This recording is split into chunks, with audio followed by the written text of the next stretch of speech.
Let me say that I think that this is the most important meeting that is taking place in London today, if not way beyond London, that the challenge that Dr. Van Meter has just presented to us, that picture of what's occurring in the United States, is something that we know all too plainly here in the United Kingdom. We at the Christian Legal Centre have 2 live cases where in primary schools, young children aged 6 are identifying in the opposite gender. We have had these cases, and more cases in fact. We know of more cases, but parents get very scared. We've had more cases in this past year, but for the past year, a good 13 months or so, we have been looking for a medical professional who will give evidence in these cases. And we have been unable to identify a medical professional who will speak up. We have even had medical professionals in our office who have said, I cannot believe the silence of the profession. We are all in fear. We are all in fear. So when doctors are not affirming the biology because they live in fear of the political agenda, we are in a very difficult place. That's why this meeting today is the most important meeting in London. In fact, it's the most important meeting way beyond London. And it shows the importance of this launch today of the International Federation for Therapeutic and Counselling Choice. I am very honoured to be a trustee of this organisation. I pray that it goes from strength to strength. Today I want to thank particularly the very excellent line of speakers that we've had.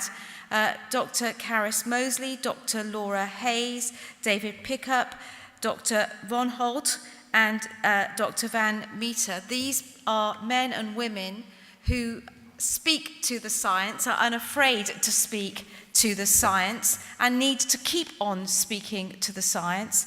This is an organisation which needs to exist across the globe because it is a global problem, it's a global issue, and it's not, and certainly in the United Kingdom, what we're seeing, and indeed we've heard from the States, is a ban on any therapy that actually speaks the scientific, the medical truth.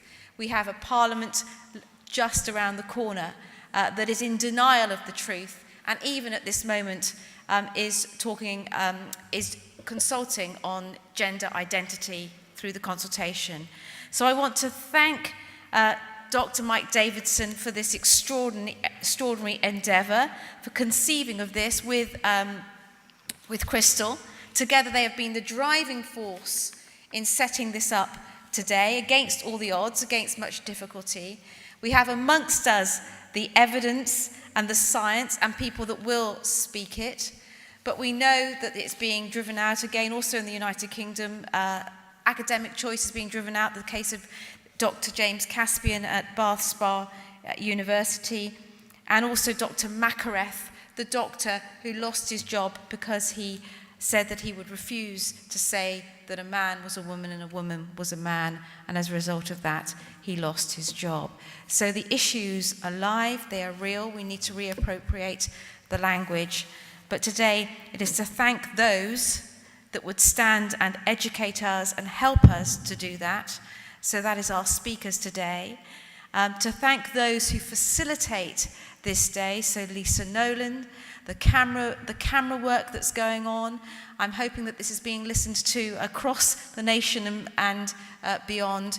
For all the practical details, the generosity, as always, of the Emmanuel Centre. There is much to do. We won't be silent. We will continue to speak the truth for the sake of truth, for the sake of our children, that more damage will not be done, because actually this is a matter of life and death. That's what it is. It's as serious as that. It's an attack on the truth, it's an attack on science, it's an attack on medicine, and it's an attack on innocent children.